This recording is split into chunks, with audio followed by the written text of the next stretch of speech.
Hey guys, so I'm just going to go through all of the settings of the Armasight Sidekick 640 here, explain some of them, and hopefully teach you guys a thing or two, and as well maybe have some questions of my own answered that anyone who has experience out there with this optic. Or thermal sight, I should say. Thermal monocle is probably the best definition. So, just going through here, on the top left-hand corner, it's going to display what mode you're in. On the center, you're going to have the compass. On the left and the right, it's going to show your, essentially, your offset, your degrees. Now, one thing I've noticed is that the compass does somewhat fall off calibration quite easily, so it does require recalibration. It is a little bit finicky, but it is there. It does work. And then you'll notice you can see everything on the left-hand side perfectly fine. On the right-hand side, it appears cut off. That is because I have digitally shifted the image to better align and create fusion with my PVS-14, as this is a helmet-mounted unit. So that's why that side is cut off a bit, but when you first receive it, you won't have to worry about that. Now, that little number counting down, 5, 4, 3, 2, 1 in red, that is the NUC, non-uniform calibration. That is basically recalibrating the optic for the thermal variation and getting the best, most accurate color picture. The very bottom left is going to show you how many pictures and videos you have.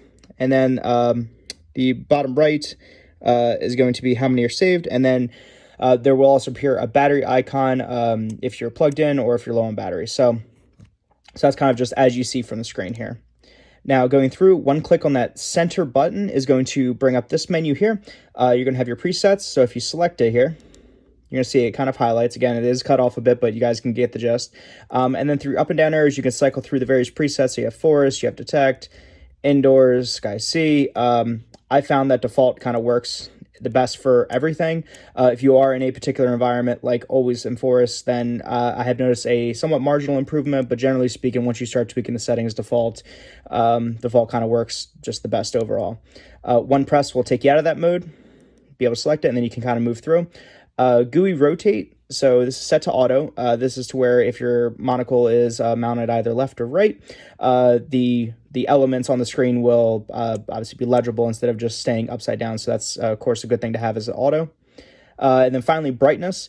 The reason why I have the brightness set at 0 is due to whenever you're trying to achieve fusion with your PVS-14, you want to have the image brightness somewhat consistent as possible in order to have your brain see one image as opposed to two separate ones.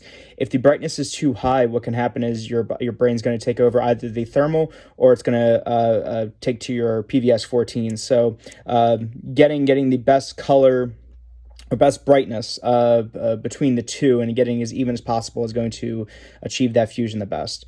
But that's this mode here. So I'm not going to select anything. I'm going to press short in the center button here. And of course, for a full review of this monocle, just look on the channel here and I'll describe all the other features outside the menu here. So a longer press on the center will give an advanced setting menu. So here we have enhancement. So we're just going to do a short press in here. And this is where you can adjust your contrast, your pip, sharpness, brightness, gamma, and gain, and then shutter mode. So shutter mode is going to be that NUC, that non-uniform calibration. Some people find it, I guess you say, disruptive if they're trying to navigate with this, as it does freeze for a second. I haven't found too many issues with it, especially after it gets used and has warmed up a bit.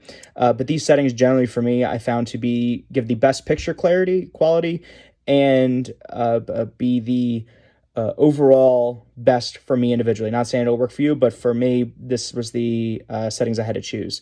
Now, one thing is I did, as of the time of uploading this video, I am running the latest firmware released by Armasight, and I will release a video later on how to update your firmware on here. But going through, I did have the contrast set a lot higher, and same thing with sharpness, brightness, gamma. Basically, I had these settings turned up to the max. What happened is in target mode, it would essentially have a big red kind of washout of anything in the center of the screen. So I had to lower that just enough to get the value correct, because otherwise it was blowing out the image. So that's one little weird thing that I noticed.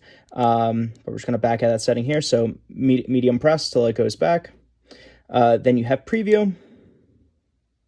So here, you can see a picture of a dog. And on the top right-hand corner, you can see that battery icon flashing, so we know we're getting a little bit low on battery here. We're just going to medium press to get out of there. to get out of that setting.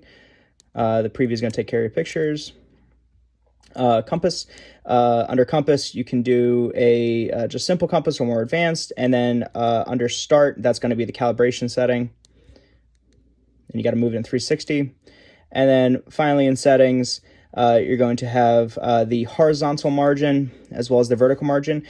So this is where if you are running a monocle, PVS 14, in addition to Achieve Fusion, this is where you can adjust the image left or right, up and down, to best suit your eye and kind of have that blending, that fusion between the two, which I'll go into further detail in the video. But yeah, so that's pretty much all the settings. And then finally, last setting is just going to be your device information and your firmware information of the device and how much storage you have left. So that is a overview of the Armasight Sidekick 640 thermal monocular.